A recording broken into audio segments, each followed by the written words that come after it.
திரு வைரமுத்து அவர்களோட ஒரு கவிதையோட இந்த வீடியோவை நம்ம ஆரம்பிக்கலாம். நாம் அனைவரும் மகிழ்ச்சியாக இருக்க பிறந்தவர்கள், ஏனெனில் ஒரு ஆண் பெண்ணின் மகிழ்ச்சியில் பிறந்தவர்கள். ஆழ்மனசு உபயோகிச்சு மகிழ்ச்சியா இருக்கிறது எப்படின்றத தான் இன்னைக்கு வீடியோல நம்ம பார்க்க போறோம். நம்ம வாழக்கூடிய இந்த உலகம் எல்லா விதமான வளங்களாலும் அபரிவிதங்களாலும் நிறைக்கப்பட்டிருக்கு. ஸோ உங்க வாழ்க்கைக்கு தேவையானது பணம், பெயர், புகழ், ஆரோக்கியம், நல்ல கல்வி, நல்ல உறவுன்னு எதுவா இருந்தாலும் அதை உங்களால பெற்றுக்கொள்ள முடியும். அதுக்கு முதல்ல உங்க ஆழ்மனசை எப்படி பயன்படுத்தணும்னு நீங்க தெரிஞ்சுக்கணும். மகிழ்ச்சியை விரும்பும் மனிதர்கள் இந்த உலகத்துல வாழ்ற யார்கிட்ட போய் கேட்டாலும் மகிழ்ச்சியான ஒரு வாழ்க்கையை தான் வாழ விரும்புறதா அவங்க சொல்லுவாங்க. ஆனா ஏன் அப்படி ஒரு மகிழ்ச்சியான வாழ்க்கையை நம்மள பலர்னால பெற்றுக்கொள்ள முடியல? இந்த உலகத்துல இருக்கக்கூடிய எல்லா பிரச்சனைக்குமான சொல்யூஷன் நமக்குள்ளதான் இருக்கு.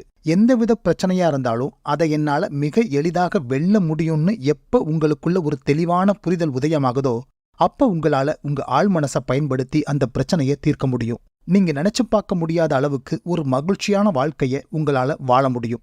மகிழ்ச்சிக்கான பட்டியல். முதல்ல நீங்க எப்பெல்லாம் மகிழ்ச்சியா இருந்தீங்கன்னு ஒரு பட்டியல் எடுங்க. உங்களுக்கு விருப்பமான துணையோடு உங்களுக்கு திருமணம் நிச்சயிக்கப்பட்ட போது நீங்க மகிழ்ச்சியா இருந்திருப்பீங்க. கல்லூரி படிப்பை வெற்றிகரமா முடிச்சு பட்டம் பெற்ற போது நீங்க மகிழ்ச்சியா இருந்திருப்பீங்க. நீங்க நினைச்ச சம்பளத்துல நினைச்ச வேலை உங்களுக்கு கிடைச்ச போது நீங்க மகிழ்ச்சியா இருந்திருப்பீங்க. உங்களுக்கு குழந்தை பிறந்த போது நீங்க பெரும் மகிழ்ச்சி அடைஞ்சிருப்பீங்க. இப்படி ஒரு பெரும் பட்டியலை நீங்க தயார் செய்யலாம். ஆனா நீங்க மனசை தொட்டு சொல்லுங்க, இது எல்லாத்துக்கும் ஒரு நாளாவது நம்ம நன்றி உணர்வோடு இருந்திருக்கோமா? இல்ல நன்றி உணர்வை வெளிப்படுத்தியிருக்கோமா? அட்லீஸ்ட் மனசளவுல நன்றி சொல்லியிருக்கோமா? இந்த இடத்துல முல்லாவுடைய ஒரு கதை ஒண்ணு ஞாபகத்துக்கு வருது.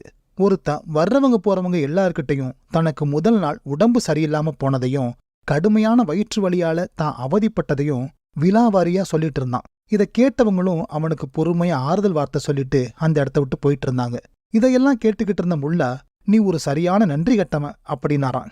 இத கொஞ்சம் கூட எதிர்பார்க்காத அந்த ஆள், நீ என்னை எப்படி அந்த வார்த்தை சொல்லலாம் அப்படின்னு முல்லா கூட சண்டைக்கு வந்தானான். அதுக்கு முல்லா, இத்தனை வருஷம் உன் உடம்பு ஆரோக்கியமா தானே இருந்துச்சு, இதை யாருக்கிட்டையாவது இப்படி வெளிப்படுத்திருப்பியா?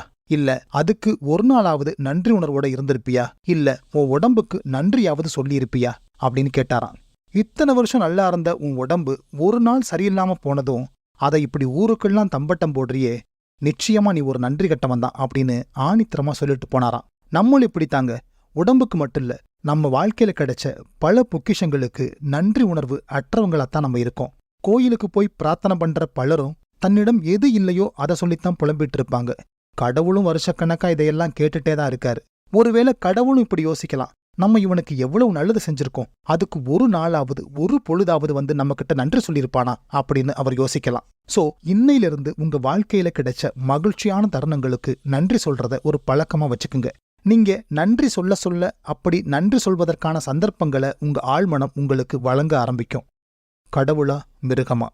ஒரு குருக்கிட்ட ஒரு சிஷ்யம் போய் கேட்டானா, நம்ம எல்லாருக்குள்ளேயும் கடவுள் தன்மை இருக்கு, மிருகத்தன்மை இருக்கு அப்படின்னு நேத்து நீங்க சொன்னீங்களே, இது ரெண்டுல எது ஜெயிக்கும் அப்படின்னு.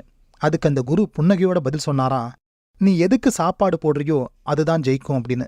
இங்க இருக்கிற பெரும்பாலான மக்கள் மகிழ்ச்சிய தவறான ஒரு கண்ணோட்டத்துல தான் பாக்குறாங்க. நம்ம ஸ்கூல் டேஸ்ல பெரும்பாலும் இதை சொல்லி கேட்டிருப்போம். யாராவது சில பசங்க ஃபர்ஸ்ட் பீரியட் சந்தோஷமா இருக்கிறத பார்த்தா, நீ செகண்ட் பீரியட் சமத்திய வாங்க போற பார் அப்படின்னு சொல்ல கேட்டிருப்போம். இல்ல நாமே சொல்லியிருப்போம். இப்படி தெரிஞ்சோ தெரியாமலோ விளையாட்டுத்தனமாவோ நம்ம சொன்ன பல விஷயங்கள் நம்முடைய வாழ்க்கையை இன்னைக்கு அறவே மாற்றி வச்சிருக்கு. இன்னும் சில பேருக்கு யாராவது சந்தோஷமா இருக்கிறத பார்த்தாலே அவங்களுக்கு பிடிக்காது. இப்படி சந்தோஷமா இருக்கிறவங்களுக்கு அவங்க வைக்கிற பேர் என்ன தெரியுமா?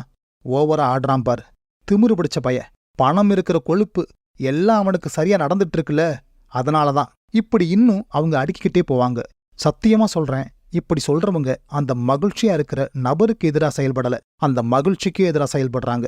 வாழ்க்கையில நாம மாபெரும் விஷயங்கள் அப்படின்னு நினைச்சுக்கிட்டு இருக்கிற பெரும்பாலான விஷயங்கள் எளிமையானவைதான். பெரும்பாலான மக்கள் நாம மகிழ்ச்சியற்ற சூழலைத்தான் தேர்வு செய்யறோம் அப்படின்னு தெரியாமலே அதை தேர்வு செஞ்சுட்டு இருக்காங்க. ஒரு நாளை நம்ம எப்படி துவங்குறோன்றதுல தான் அது இருக்கு. உதாரணத்துக்கு, இன்னைக்கு ஒரு மோசமான நாள், நான் வெற்றி பெறப் போவதே இல்லை, என் வியாபாரம் மிக மோசமா இருக்கு, நான் எப்பவுமே லேட்டு தான், எனக்கு வாய்ப்பு கிடைக்கிறதே இல்லை, அவனுக்கு மட்டும் எல்லாம் முடியும், எனக்கு முடியவே முடியாது. ஒரு நாளை இப்படிப்பட்ட எண்ணத்துல ஆரம்பிச்சிங்கன்னா இதற்கான சூழலைத்தான் உங்க ஆழ்மனம் உங்களுக்கு கொண்டு வந்து சேர்க்கும். அதைத்தான் நீங்க அனுபவத்துல பெறுவீங்க. அதையே இப்படி சொல்லி ஒரு நாளை துவக்குங்க. என் லைஃப் ரொம்ப ரொம்ப நல்லா இருக்கு. அது மேலும் மேலும் எனக்கு நல்லதை மட்டும்தான் கொடுத்துட்டு இருக்கு. நான் நல்லா இருக்கேன், நான் வளமா இருக்கேன், நான் ஆரோக்கியமா இருக்கேன், நான் மகிழ்ச்சியா இருக்கேன், நான் நிம்மதியா இருக்கேன், நான் சுதந்திரமா இருக்கேன், நான் செல்வச் செழிப்பா இருக்கேன், எனக்கு நல்லது மட்டும்தான் நடக்குது, நான் நல்லதை மட்டும்தான் பார்க்கறேன், நான் நல்லதை மட்டும்தான் கேட்கிறேன், நான் நல்ல விஷயங்களை மட்டும்தான் நான் வாழ்க்கையில அனுபவிக்கிறேன். இப்படி இன்னும் நீங்க ஆயிரம் சொல்லலாம். நம்ம வாழக்கூடிய இந்த உலகம் நம்முடைய ஆழ் மனசுடைய பிரதிபலிப்பு தான் அப்படின்றத தயவு செஞ்சு புரிஞ்சுக்கோங்க. நீங்க மனசுல எதை சிந்திக்கிறீங்களோ அதன்படிதான் உங்க வாழ்க்கை தீர்மானிக்கப்படுது. ஒரு மனுஷன் நாள் முழுசும் எதை சிந்திக்கிறானோ அதுவாதான் அவன் ஆகுறான். அதுக்கு முதல்ல இந்த நொடி இப்ப நீங்க ஒரு முடிவெடுங்க. எதிர்மறையான எண்ணங்கள், தோல்வி சார்ந்த எண்ணங்கள், நம்ம சோர்வுறச் செய்யக்கூடிய எண்ணங்கள்னு இப்படி எதுலையும் நான் பங்கு கொள்ள மாட்டேன் அப்படின்னு ஒரு உறுதி எடுங்க. அதே நேரம் என்னுடைய மனப்போக்குக்கு எதிரான எதையுமே என்னால அனுபவிக்க முடியாது, என் மனசு எதை சிந்திக்குதோ அதை மட்டும்தான் என்னால அனுபவிக்க முடியும் அப்படின்னு மீண்டும் மீண்டும் உங்க மனசுக்கு நினைவுபடுத்துங்க. பலரும் மனசுல நினைச்சிட்டு இருக்கிறது என்னன்னா, என்கிட்ட 10 லட்சம் ரூபாய் இருந்ததுன்னா நான் மகிழ்ச்சியா இருப்பேன், சொந்தமா ஒரு வீடு கட்டிட்டா நான் மகிழ்ச்சியா இருப்பேன், நினைச்ச வேலை எனக்கு கிடைச்சா நான் மகிழ்ச்சியா இருப்பேன், நினைச்ச திருமண வாழ்க்கை அமைஞ்சதுன்னா நான் மகிழ்ச்சியா இருப்பேன். இப்படி நம்ம கிட்ட மகிழ்ச்சிக்கான காரணங்கள் பல இருக்கு. ஆனா நிஜம் என்னன்னா, இதெல்லாம் கிடைச்சா கூட அவங்க மகிழ்ச்சியா இருக்க மாட்டாங்க. மகிழ்ச்சி அப்படின்றது கொள்முதல் செய்யக்கூடிய ஒண்ணு கிடையாது. மகிழ்ச்சி அப்படின்றது ஒரு மனப்போக்கு. மகிழ்ச்சியின் ராஜாங்கம் உங்க எண்ணத்திலையும் நீங்க என்ன உணர்றீங்க அப்படின்றதுலையும் தான் அது இருக்கு. தோல்வி மனப்பான்மையிலிருந்தும், விரக்தி மனப்பான்மையிலிருந்தும், ஏழ்மை மனப்பான்மையிலிருந்தும் உங்க மனசை மறுசீரமைக்க கத்துக்குங்க. அதுக்கு நீங்க தற்சமயம் இருக்கக்கூடிய ஆசீர்வாதங்களுக்கும் மகிழ்ச்சிக்கும் நன்றி சொல்லுங்க, அதை கணக்கிடுங்க. நாளடைவில் மகிழ்ச்சி அப்படின்றது உங்களோட ஒரு அம்சமா ஆகியிருக்கும்.